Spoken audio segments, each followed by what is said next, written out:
In Canada, you can lease Crown land for $1 a year. Build a cabin. Clear land for agriculture. Raise livestock. Live off-grid legally. The program exists in multiple provinces. Most Canadians have never heard of it. This is not a historical footnote. This is 2026. Crown land comprises 89% of Canada. Provincial governments lease portions to individuals for agriculture, recreation, and permanent residence. Most Canadians assume homesteading ended with prairie settlement. The programs that make it legal are still active, still accepting applications, and largely invisible to urban Canadians who never looked. We ranked 7 towns on 4 criteria: proximity to leasable Crown land, agricultural viability, community infrastructure supporting self-sufficiency, and quality of provincial lease programs in the area. Number 7. Meadow Lake, Saskatchewan. Population 5,200.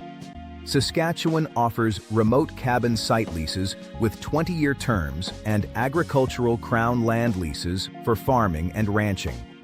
SaskTel fiber reaches the town.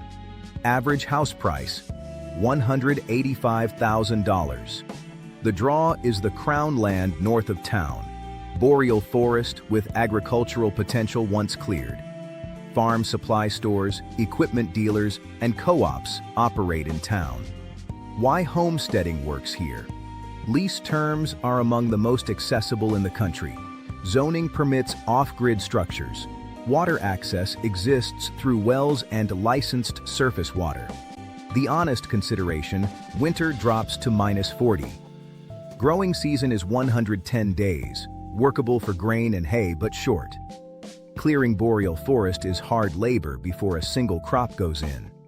Why it ranks 7th?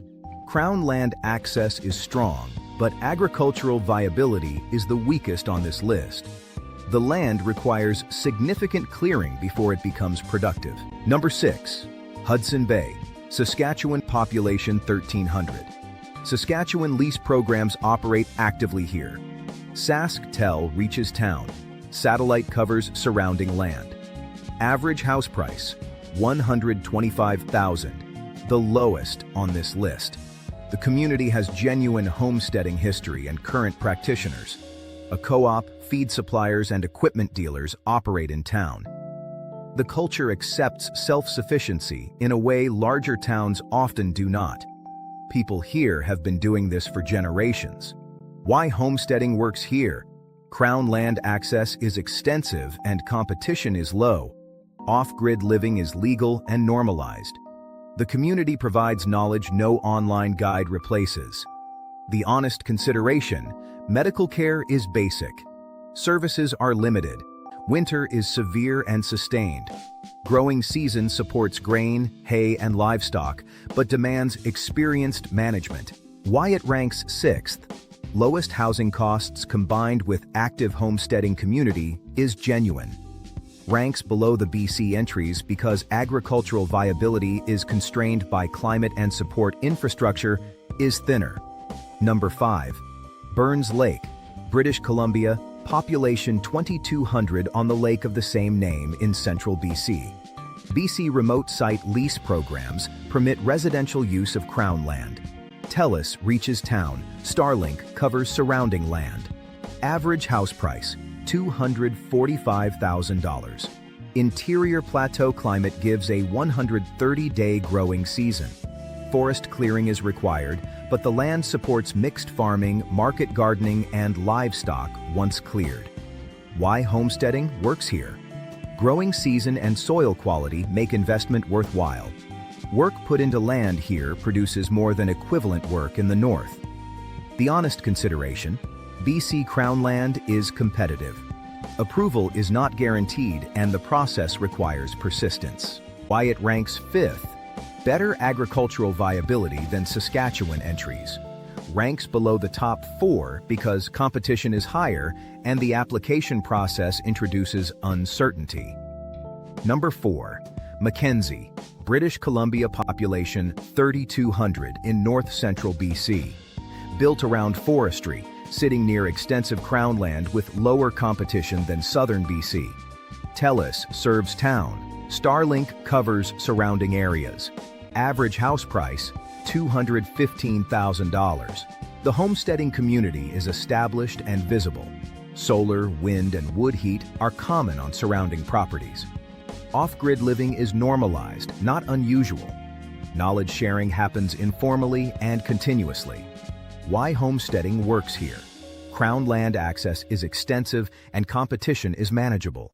The existing community of self-sufficient residents accelerates the learning curve for newcomers considerably. The honest consideration: growing season is 100 days. This is self-sufficient homesteading territory rather than commercial farming. The climate limits scale. Why it ranks fourth: strong on crown land access and community support. Ranks below the top 3 because the agricultural ceiling is lower. Number 3. Tumbler Ridge, British Columbia, population 2,300 in the Peace River foothills of northeastern BC. Built for coal mining in the 1980s, when mines scaled back, population declined, and that decline created an opportunity homesteaders quietly noticed. Telus and Starlink both cover the area. Average house price, $185,000. The Peace River region has proven agricultural tradition. Growing season is 100 to 120 days. Grain, hay, and livestock all succeed. Why homesteading works here? Affordable housing means capital goes toward land and infrastructure rather than a mortgage. Peace region agricultural viability is demonstrated over generations. This is not experimental farming territory. The honest consideration: services are basic. Winter is long. But the agricultural foundation of the Peace region offsets the isolation considerably. Why it ranks third? Affordable housing combined with Peace region viability is a strong combination. Ranks below Vanderhoof and Dawson Creek because infrastructure depth is thinner. Number 2. Vanderhoof, British Columbia, population 4,400 in the Nechako Valley, central BC. The town calls itself the geographical center of BC. Telus Fiber serves town. Starlink covers rural land. Average house price, $285,000. The Nechako Valley growing season is 130 to 140 days. Hay, grain, vegetables, and livestock all succeed at commercial scale. Vanderhoof has complete agricultural infrastructure: feed suppliers, equipment dealers, veterinary services, farmers markets, and livestock auction. This is not a town with a farm supply store. This is a town built around agriculture. Why homesteading works here? Crown land access combines with genuine agricultural viability and generational farming knowledge that is accessible to newcomers. Market access for farm products exists locally and regionally.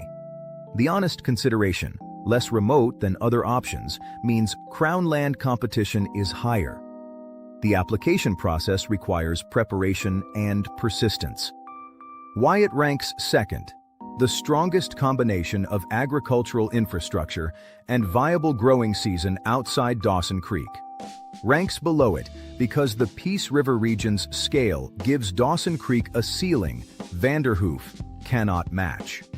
Number 1. Dawson Creek, British Columbia, population 12,000 at the start of the Alaska Highway in northeastern BC.